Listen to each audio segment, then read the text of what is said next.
Straight Talk Wireless 400 Race Week is brought to you by Straight Talk Wireless, official partner of NASCAR. Fans of Fast get real unlimited data on reliable 5G with no contracts or hidden fees now at Walmart and straighttalk.com. Straight Talk Wireless, less dollars, more sense. Ladies and gentlemen, we want you to stand and we want you to make some noise. Ladies and gentlemen, let's go racing here at Knoxville. Only the best go three abreast. It is show time at Williams Grove Speedway. Ladies and gentlemen, boys and girls, here at Eldora Speedway, it's showtime! You got them for a breath. Often imitated, never duplicated. The greatest show on dirt, the world of outlaws. It's time to sit back, relax, and enjoy because, ladies and gentlemen, it's showtime! Set to do battle for 30 laps. The green flag is waving. Hello again. It's Wing Nation presented by Sage Shrewd. Talking sprint car racing, our favorite time of the week, and we are so glad that you have joined us. Erin, Evernham, and Steve Post here. And how are you? I'm doing well, yeah, living in the horse world. But Yes. all right, tell us about the big weekend. Oh, man, I'm telling you what, check the old Trophy Cup off the bucket list. The Trophy Cup, I years and years ago, I made a bucket list. And how far it was, this was before I ever went to Knoxville. So the Wow. bucket list was Knoxville, Chili Bowl, and Snowball Derby. And then like a couple of years ago, I'm like, well, I've already accomplished all of those. Now I need to create another one. And Trophy Cup went right to the top. And the schedule never worked out, but boom, it did work out this year. So I go out to Trophy Cup. It is the Abreu Vineyards Trophy Cup 30 presented by Rudine Racing. And that's all of our hot topics. Well, not all of them. We got one other hot topic a little bit later on here. So first and foremost, Erin, I'm not telling you anything about Tulare. It is my favorite Holy racetrack. cow. Well, it's your favorite racetrack. Of course, you've got your win, which we're coming up on the 20th anniversary We of. are. But It makes me feel old. oh my God. It's such a fun place. It's The insane. racing is insane. Yeah. I did a video and I'll release the whole video package again, but it's on Wing Nation's Facebook page right now, or a group now, about the curb. It's unreal. Andy Forsberg said to me, Yeah. said, you need to walk out there after the race. And you walk out there and there's a bunch of it where it's tore up, where it's just like they're just slinging goobers. Yeah. But there's other parts of it where it's smooth because that's where they're racing. Yeah. And Andy said, Andy was great. Andy said he ran there the week before with the Sprint Car Challenge Tour, but Andy wasn't racing this week. He said, I know what needs to be done to run fast at Tulare. I'm just not willing to do it. He said, every place else you get to the curb, he said, and you look to go 6 inches to a foot under it. Yeah. He says, here you go to the curb and you look to go a foot above it, up onto the wall. That takes Yes, exactly. Yes, it does. And you see the tire, they're literally, you see tire Yeah. tracks in the clay that's 3 feet up onto the wall. It's unreal racing. We had 4 bad heat races on Thursday. They just reworked the track. All the heat races after that were spectacular. Mhm. The B mains on Thursday night were bonkers. I mean, they're 3 wide, they're 4 wide, they're bouncing off Yeah. each other. It is cowboy up California sprint cars. So the place is phenomenal. The place is full of just the California scene is just so many cool people. Yeah. Hung out a fair amount with Brent Kading and Bud and Tim, talked to Tim forever one afternoon. My buddy TK. Yeah, exactly. The Kadings. Got a chance to catch up with Ron Shaver. I don't get to see Ron all that Yep. much. Got a chance to hang out with him. Gary Selzy, Andy Forsberg. I mean, it's such a rich sprint car culture. And I think that plays into I think that, and the fascinating part about it is, and we've talked about this, we've talked about this, is how much of California sprint car culture has left. You know, when Yeah. you think about the Larsons, the Ricos, the Macedo boys, and Gio and that sort of thing. And yet it is still, that pit is just full of really cool Yeah. people. And it was really fun. And then you had Danny Lasowski right in the middle of it all. Just you could see Danny was in hog heaven. You know, I mean, he's just it's just really cool. It's Yeah. just fun thing. Okay.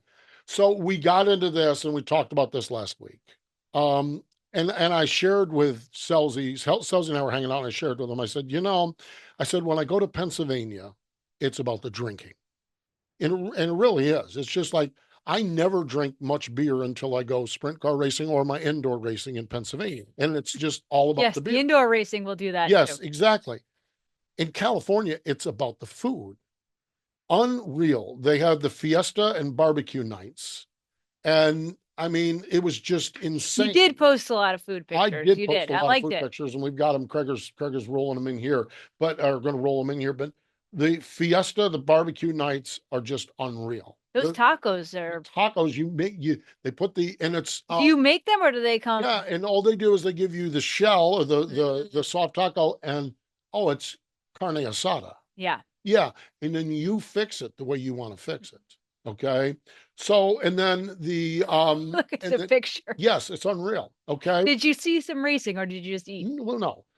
And so, but well, no, it's all of our it's our Wing Nation people's fault Oh, because I posted where do I go? So I did the Fiesta night and did barbecue night. They have tri-tip out there. Now yeah. tri-tip is a tri-tip different cut of meat, yeah. and man, it was It's so good. delicious. Oh, It's the first so time I have ever had it oh was yeah, out there. it was so good, so good. But our Wing Nation fans told me I needed to go to a place called Apple Annie's, and I went there and had the most incredible meal, just a really good omelet. And then one of our Wing Nation fans said I need to try the Rodeo Cafe in downtown Old Town Clovis. Clovis has an old historic Yeah. part of town. Erin, it was an enchilada omelet Ooh, that sounds good. with sour cream and avocados on top. Yum. It was I'm an omelet person. Okay. It may be the best omelet I've ever Wow. had in my life. The best that Postman's ever had. That's saying a lot. Unreal. So how many meals did you have a day? Really that many. No, I didn't have a lot, but it was all spectacular. Oh, okay. I I will mean, say based that, off the yeah. pictures, I feel like you ate like 6 meals a day. No, honestly, I didn't. Yeah, enchilada omelet for the win. Enchilada omelet was. Yeah. No, what's fascinating about it is I didn't eat a lot of meals, but everything I did was spectacular. Yeah. Was really good. So, but then there was the meal of the meal of the weekend. Gary Selzy has this Mexican place that he took Lasowski and I to. Oh my gosh. Well, the Mexican food was really good. I had chili relleno. The there. stories, however. Ooh, you go and do a meal with Gary, Danny Lasowski. I mean, just unreal. We laughed. The poor people that waited on us, they laughed. We all laughed. It was just fun. And it was so cool. There was an old morning guy, Don Imus, who is Imus in the morning. Yep. Okay. He always did a skit, Who Doesn't Belong and Why? Where it would be like two people and someone else, and Yeah. who doesn't belong and why. And there was always a twist to it. I'm sitting there with Gary Selzy and Danny Lasowski and me, and I'm like, who doesn't belong and why? I don't belong. But we had a good time and a lot of laughs. Really, really fun stuff. So that's all the off-track stuff. And the off-track stuff is spectacular. But the racing, holy cow. Yeah. Thursday prelim, Justin Peck out there picked up the win. He was driving for the snow racing team. Yeah, I mean, Justin just was rolling that car. He was so good. And of course, that's fascinating thing because they do all the inverts. So Justin had a poor night, which put him toward the front of the field, and then he just made him pay the price. Yeah. And it was so good. Friday's prelim was Corey Eliason picking up the win, and there's a driver that needs something to happen because Corey right now is ride hunting, and that was wild because Colby Copeland jumped the last start, but they have this policy which I'm not a huge fan of, where they just penalize you the next time or at the end of the race. So Colby crosses the finish line first, but they penalized him 2 spots. And to Colby's credit, he came out and did a really Colby. The challenge for Colby is that at Silver Dollar, he's that track official. Yeah. Yeah. So Got he her. was real classy. But when it came to Saturday night, okay, Erin, they had 34. There was a 50-lap race. A natural caution between 20 and 35 would be a fuel break. Mhm. Okay. Do everything but change a tire. Not abnormal that we have those. Okay. They ran to lap 34 when they threw the caution. They scored lap 34, 35, and they scored lap 34. Erin, there was one car out okay, Willie Croft, who pulled off the racetrack. Justin Peck, who was the high point car, was the only car a lap down. 34 laps. Wow. There was 22 That's cars on the wild. lead lap. They were everywhere And that's there. a small track. Yes, Yeah. and Peck was lapped 2 different times before he finally got lapped for good by Trey Starks. Wow. He was lapped and then unlapped himself, and lapped and unlapped himself. But 22 of 24 cars were on, and that was a 34 lap run. So as clean as the first half was, the last 16 laps were nuts. I believe there was at least 5 different drivers that led the points over this. And again, this is point. You felt bad. Trey Starks is up there leading the race. Yeah. He can't get any more points. Yeah. So he's kind of a sitting duck. But you got Selzy, you've got Corey Day, you've got a bunch of them just coming from the back. And they had a caution, a red flag with about 4 laps to go. And in those last 4 laps, Corey Day, I think, passed 5 cars. Whew. And he was rolling. Well, Corey Day is the favorite son of the California natives. I mean, there's Corey Day, Rico, Kyle Larson, and Jesus. Those are the 4 people for sprint car fans out there, okay? Jesus was maybe there in spirit, okay, in some places. Kyle Larson was not there. Rico was not there, but Corey Day was there, and that place was going bonkers. And he won by 3 points, 1 position over Dominic Selzy. It was insane. Trey Starks won the race. Trey Starks was driving Kevin Rudin's car. Now, Trey's a great story. And this is my point with this thing. There's so many great people and stories. Trey Starks could go national with High Limits or World of Outlaws tomorrow, and with a good car, be competitive. And yet we've talked to Trey on the show here. You and Ashley talked to him. He's got his business up there. Yeah. He's really, really He's good. got a good He's got a going. situation. He's got a good thing going. So he picks up the win. But I mean, it was just absolutely a fun race. So when they cross the line, did the announcer know, or is there a minute that they have to figure it out? They took the time to figure it out. Yeah, when it's that close, for sure. But we had that last 16 laps. We had a couple of cautions and red flags, so they could update as we can go. Yeah. How would you keep track of that? Oh, I couldn't keep track of any of it. Yeah. But the announcer would say, at this point, so-and-so is leading by 3, and this one, and this one, and this one. There's apps and things that do that, but still. Oh, no. It was make just, sure you're. Oh, gosh. Yeah. So other notable people, Willie Croft, retiring. 53 years old, 3-time Trophy Cup champ. Willie, they had a really nice, they brought him onto the stage and talked a little bit. And Willie, you could really sense comfort with his decision, because he said he's got a son, Cole, I think is 12 or 13. And he says, and don't worry, we'll be back in a couple of years with Cole. And Cole's already racing micros or something out there. So really cool. And there's this girl out there, Brooklyn Holland, and I think she finished 10th in the B main.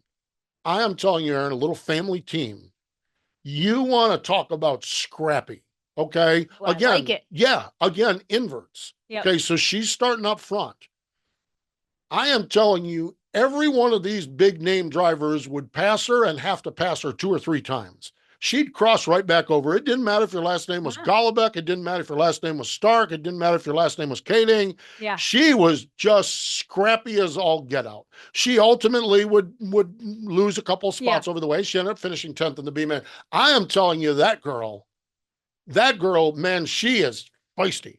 And I loved watching her race. I just think it was so cool and would be so neat if it's a small family run team. Yeah. I mean, she's just out there. She's just doing her best. And I am, man, the first time I'm watching her, I walked over around there and one of her crew guys called me over and we talked a little bit. So I'm watching and see her there, and she's starting up front, and somebody passes her and boom, she cuts it right down and goes right by me. So you go, girl. And they go down to the turn, they pass her again. She cuts right back under him. I'm like, and it was like Golubeck or someone like that. It wasn't, I mean, I'm like, holy, and every one of those guys, man, I'll tell you what, when you're closing up on her, you're like, oh my God, here we go. I better pack a lunch if I'm going to pass this girl.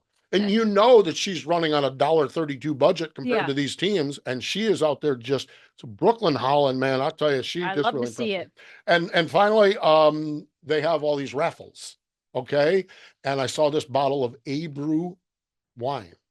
Okay. With the Trophy Cup 30 logo on it. Mm-hmm. Guess who won it? You won it? I won it. Are you kidding me? Are you kidding me? There it is. I won the bottle of Abreu wine. Abreu wine is legit? Like, real legit? Yeah, no, it is real legit. It's the most expensive bottle of wine that I will have. What I will have. 2 bottles and I'm afraid to open them. Yeah, the problem here's my problem. How do I get it back? Oh. So my Abreu wine right now is at Kading Performance. They're going to ship it for me. My guess is I'm probably going to get Welch's grape juice because Brent probably is going to tap into that bottle. I mean, No, fair. yeah, no, I am. So I won that. That's awesome. Yeah. It's really cool. Their I'm really wine excited. is to get that. unbelievable. I have got it. I can't wait to get it. The Kading's Are are we doing shipping. a wine tasting? You can Like maybe do it. We might be able to. do no, a I wine would tasting. not make you open an Abreu Well, yes, wine exactly. here. So that's I would. I'm all for I mean, it. I was kind of hoping Yeah. it, but I also wouldn't want to make So all of that is hot topic number one. Woo! Hot topic number two is more Trophy Cup. I need to roll through this, and I'm actually we have Brad Sweet coming up, and I'm actually going to talk to Brad about this a little bit.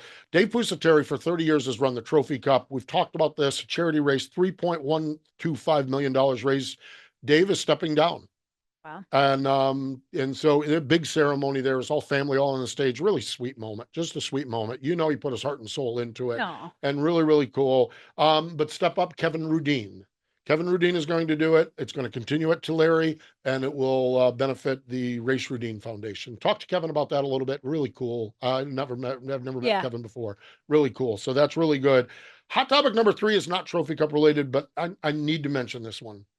Mike Hefner over in Central Pennsylvania is a champion again. Mike, of course, so much success with the late Greg Hodnett, and we lost Greg in 2018. Okay. Troy Wagaman Jr., and there was a lot of talk. I went up there and saw the icebreaker. We had Troy on the show early this year, and a lot of the conversation is Mike's found his guy, and Mike has cycled through a lot of drivers. Mike has found his guy. Troy Wagaman Jr. picked up the Lincoln Speedway track champion. Mike had a really good Facebook post about, you guys don't realize how much I needed this to get back in the championship form. So kudos to Mike Hefner up there racing. All right, we need to step away. When we come back, El Gato Grande. That's what my buddy Skeet would call him, the big cat. El Gato Grande. Oh yeah. Brad Sweet, he joins us next. Tony, do you even remember how to drive one of these? It's not something you forget. You should know that. The drive to succeed, the need to win, the desire to be a champion. And we surround ourselves with partners that believe the same. Like Tony Stewart Racing, Sage Fruit strives to be the best in all they do. They work hard on the farm, in the packing facilities, and with their retail partners to provide high-quality apples and pears all year long. You can compare apples to apples, but nothing compares to a Sage Fruit apple. Winning quality in every bite. Welcome back. It is Wing Nation presented by Sage Fruit. Let's go right to the Sage Fruit hotline. A 6-time national champion just added the High Limit Racing Championship to the resume this year. The big cat Brad Sweet joins us. Hello, Brad. How are you? Good. Yeah. Thanks for having me on. It's always good to talk to you guys. Great to catch up with you. That's for sure. Hey, before I get into all of this, I did Trophy Cup this past weekend. Okay. Trophy Cup's such a big part of California, your home state. And then Kevin Rudine's going to take it over now. So it looks like Trophy Cup has a grand 30-year history, but it seems like it's awful exciting going forward as well. What's your take on Trophy Cup? Yeah, Trophy Cup's been a great historical event for California for a number of years. Very unique format. Really found its home, at Tulare. It kind of fit the format really well. With the racetrack, really you need a lot of passing, to make that format work. You need guys to start in the back and be able to move forward. So, it's always been, a fun race, and end of the year kind of, ends the year out here in California. But yeah, it's, I love Trophy Cup. I think Kevin Rudine's great for our sport. Does a lot for the West Coast, up at Skagit, and works with us at Chico. So excited to kind of work with him and see what we can do, at Trophy Cup for sure. Sounds good. All right, we want to break this thing into two parts. We want to talk a little bit about driver champion Brad Sweet. 10 wins on High Limit, 11 wins overall. Again, your team just marvels at the consistency you guys have. Just kind of assess how the year went for driver Brad Sweet. Yeah, it was a good season. Obviously, didn't know what to expect, kind of racing a new group of guys and going to a lot of different new racetracks. And the intensity with these guys was high. They drive really hard. They're young, out there to prove themselves. And with the high limit format, it just seemed like you had to be more aggressive in the heat races, and in the main events, you always had Corey Day and Justin Peck and Sunshine and Rico, just a lot of hard chargers, a lot of guys that will that can make things happen. So, I think it was a different style of racing a little bit, and some of the racetracks were definitely more aggressive. So it just took a minute. I felt like to kind of, find our stride. And then once we did, we were really good for a little bit. And then we stalled out kind of in the summer for whatever reason and just didn't get a handle on things and kind of, had a disappointing, Kings Royal and a little bit of a disappointing, disappointing Knoxville Nationals. And then kind of got back on track towards the end of the West Coast swing. And then really kind of, ended the year fairly strong. Felt like we were pretty good kind of anywhere we went and anywhere we raced. So that was a positive for sure. And obviously, when you look at the stats, it doesn't feel like as good a year. But, like you said, the consistency was still there. And, the wins, we obviously want to win more. But nothing to be ashamed of with the season that we had. Brad, you talk about the ups and downs, but also the consistency. 41 top fives and 69 starts is extremely consistent. What brings that consistency? You talk about the difficulty or the level of competition there was, but you're obviously still getting those top fives. Like, just talk about how that comes about. Is it that teamwork? Is it the experience you have now? Like, what allows you to still manage to grab those top fives even if you think you don't have the winning car?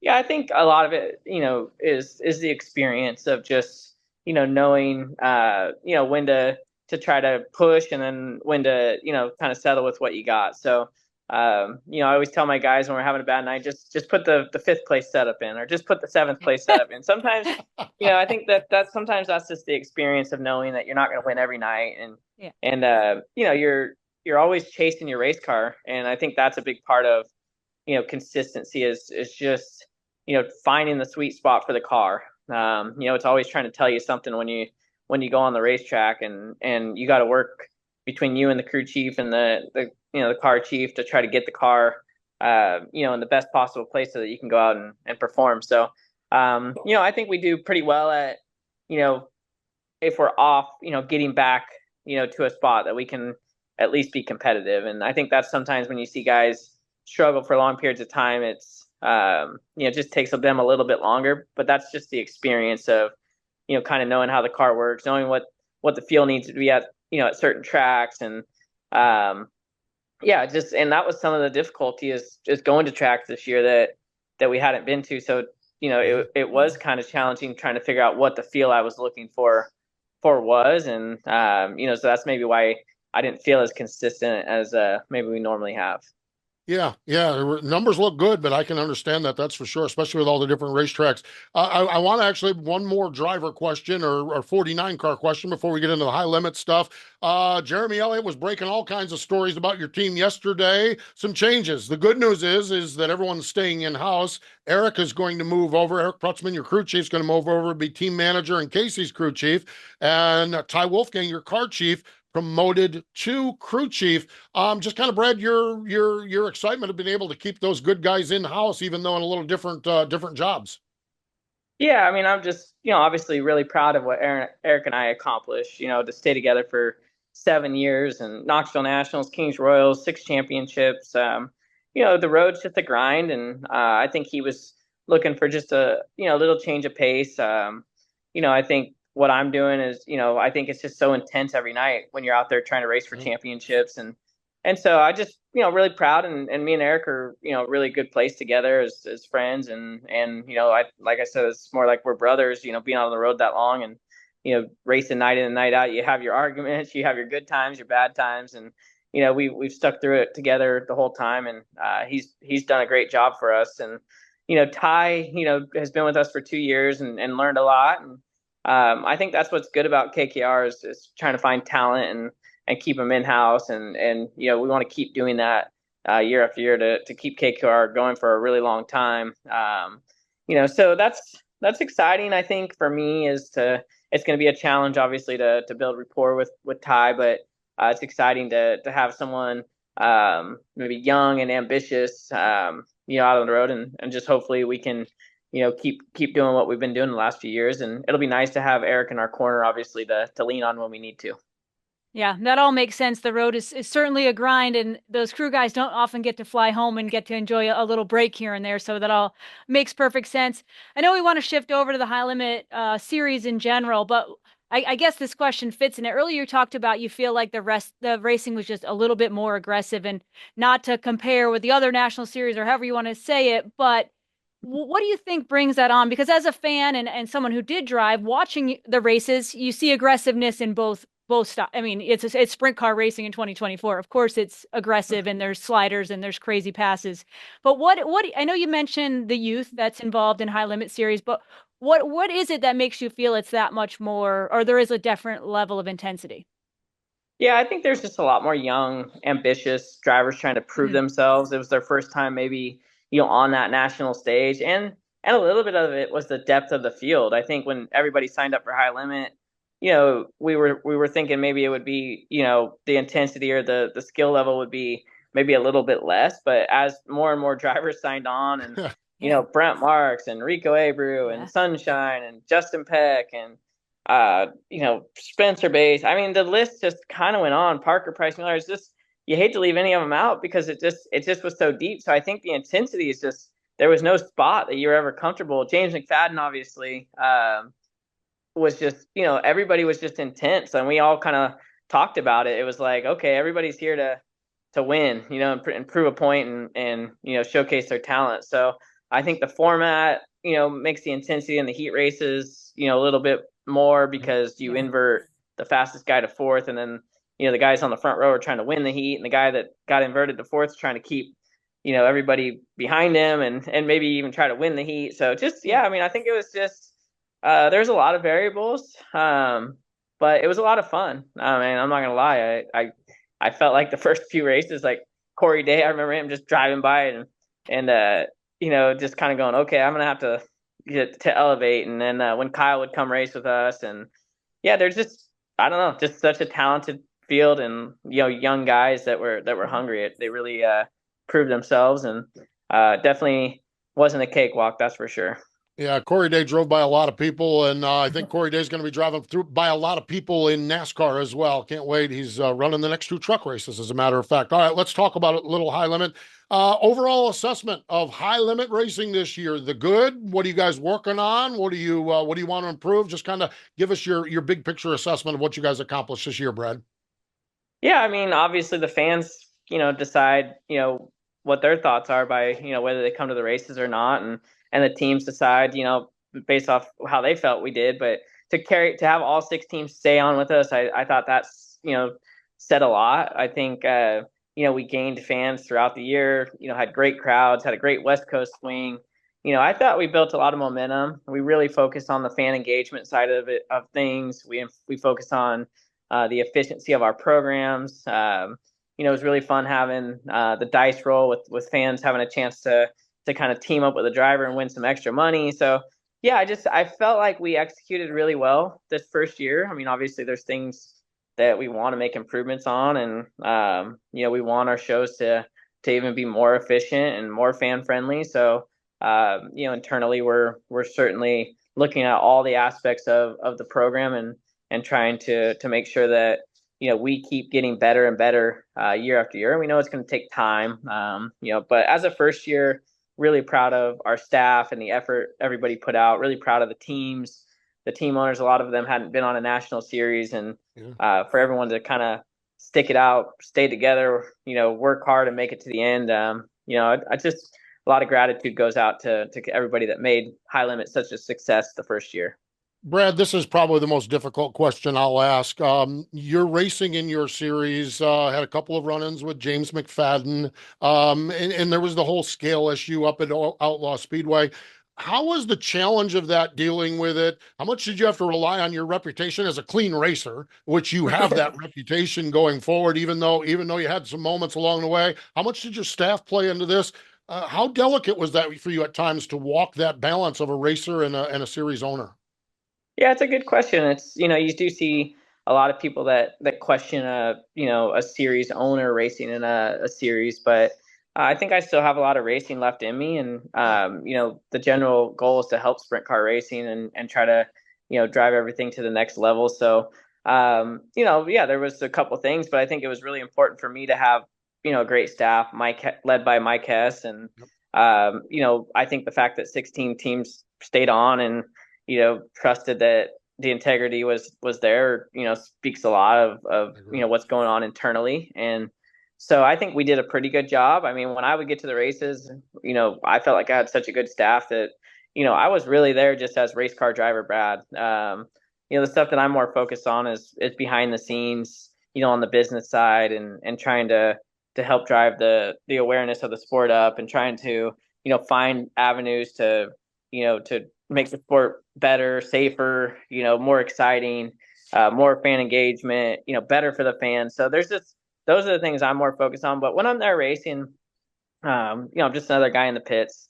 And, I feel like the drivers feel that way. Me and James, yeah, we got into, unfortunately, a couple run-ins, which is, not necessarily something I've been used to, especially, with James, we'd never really ran into each other. So kind of crazy that I ran into the same guy twice, but just hard racing. Like I said, I had to step up this year and drive harder. And I think some of it was that. I think some of it is just James's driving style versus my driving style, the way we look at the corner, maybe two different ways, and ended up, getting into them both times. But yeah, I mean, there was lots of close calls this year. Obviously got into it when I lost my brakes with Gio at the Outlaw race. So yeah, I mean, it was a tough year, on some of that stuff but that's racing. That just shows the fans, how hard, we actually are really all are driving out there when the mistakes happen like that.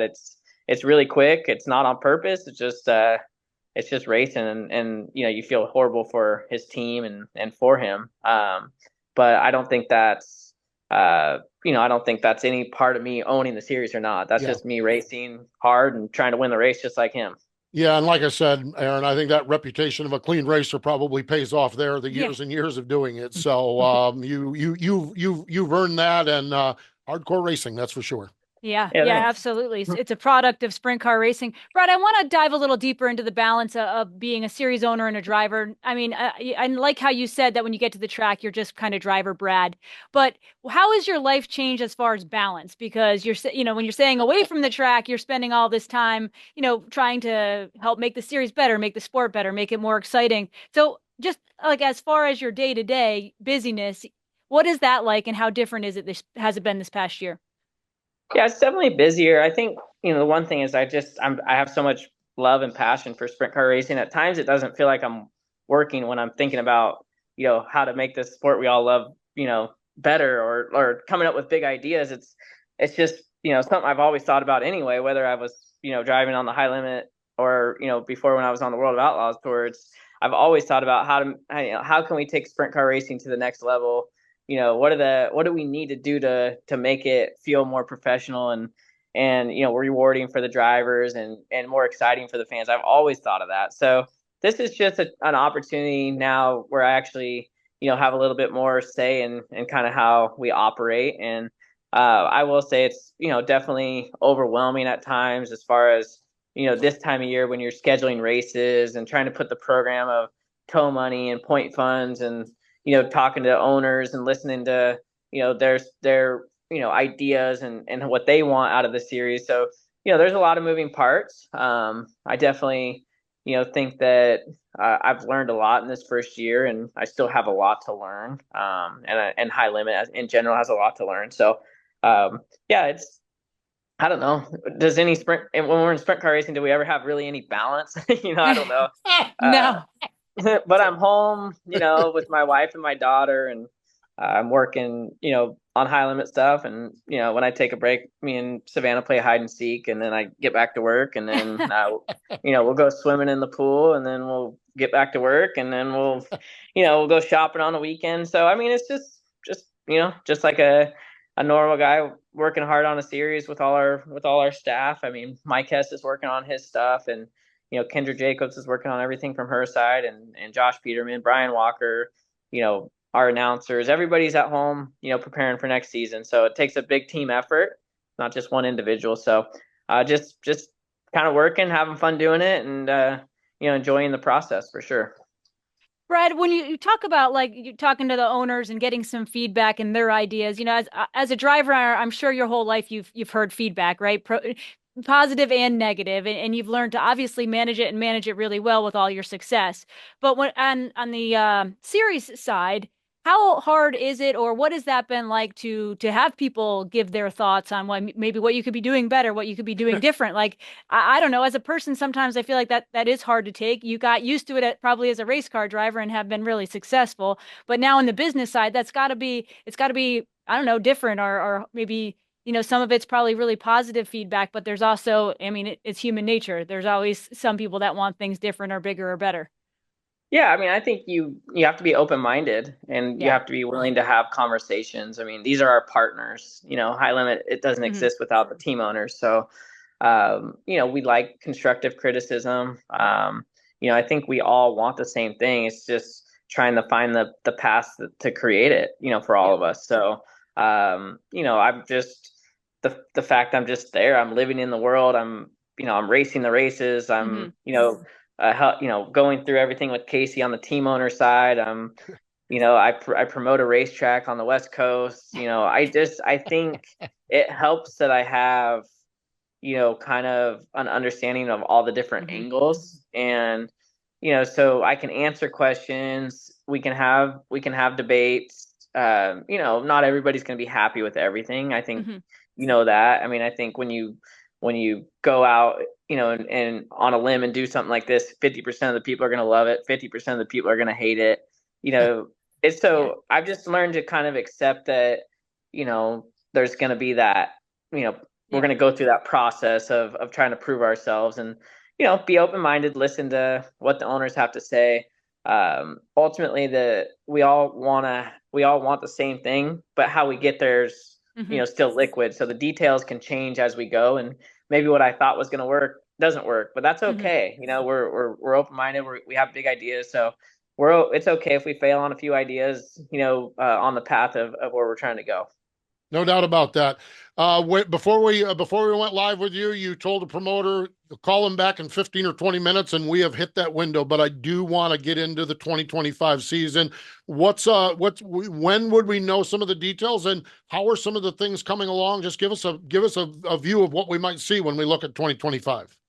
Yeah, I think there's a lot of the same, staples on our schedule as far as the bigger events that were really successful this year. Obviously, our Port Royal events, the Wykert and the Tuscarora 50, the Gold Cup and Skagit Nationals are, obviously on their same dates on our schedule, and we still have the West Coast Swing, that was really good for us. So, as far as the other details, I'll be excited to announce. We have some new tracks we're going to go to, some new regions that we're finally breaking into, and Nice. yeah, so some other big events that we're adding to the schedule. So yeah, really excited to get that out soon. Obviously, I don't have like an exact date, just kind of trying to tie up all the loose ends, and as soon as we get everything in a comfortable place, we'll let the fans know, and hopefully they can start making their 2025 plans to come see a high limit race. We'll definitely Man, be all over the country, so it's exciting.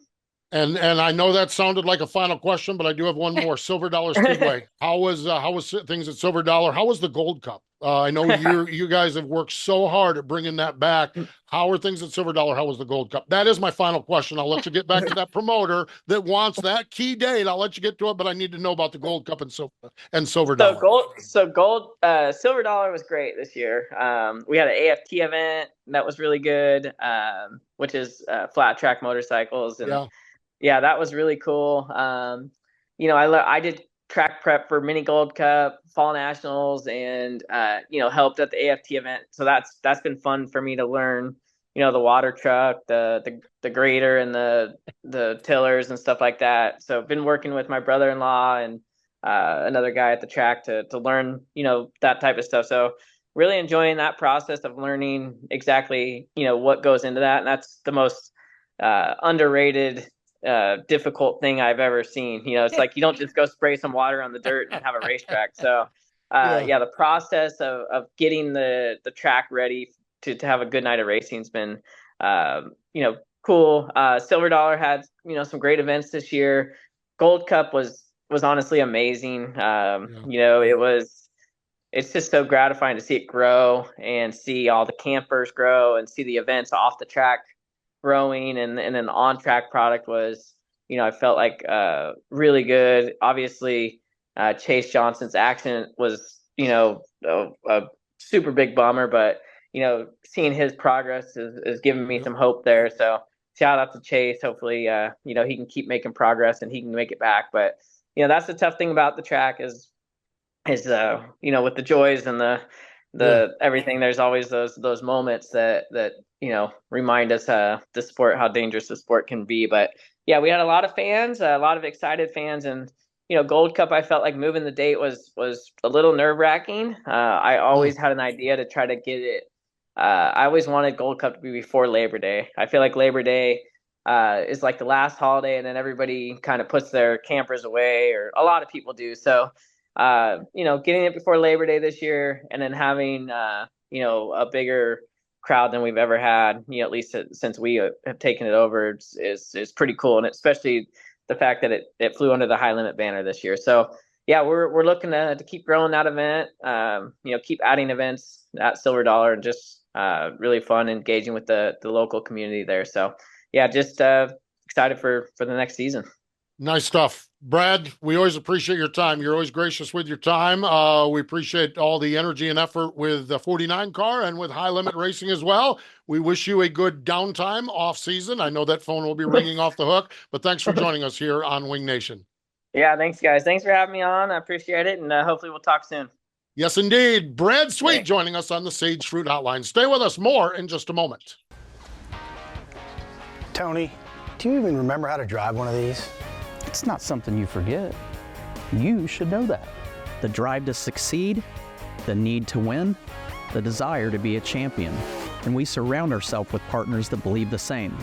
Like Tony Stewart Racing, Sage Fruit strives to be the best in all they do. They work hard on the farm, in the packing facilities, and with their retail partners to provide high-quality apples and pears all year long.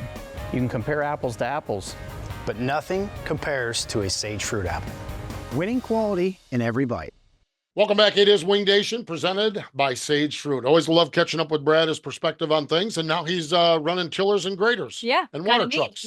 He meant what he said when he said he's learning all aspects. Yes, absolutely. Yeah. He mentioned Chase Johnson. Had a chance to talk with Dominic Selzy, and Chase showed some signs, showing some progress. He's in the right spot. They raised another bunch of money for him. He's got insurance, but insurance only covers so much, so they continue to do it. Dominic Selzy has been just a dynamo. He raised a bunch just this past weekend. Yeah, exactly. Dominic has been a real domino. Dominic is a year older than him, but Chase's middle name is Dominic, so it's Chase Dominic Johnson. And so Dominic says, yeah, he was even named after me before he knew who I was.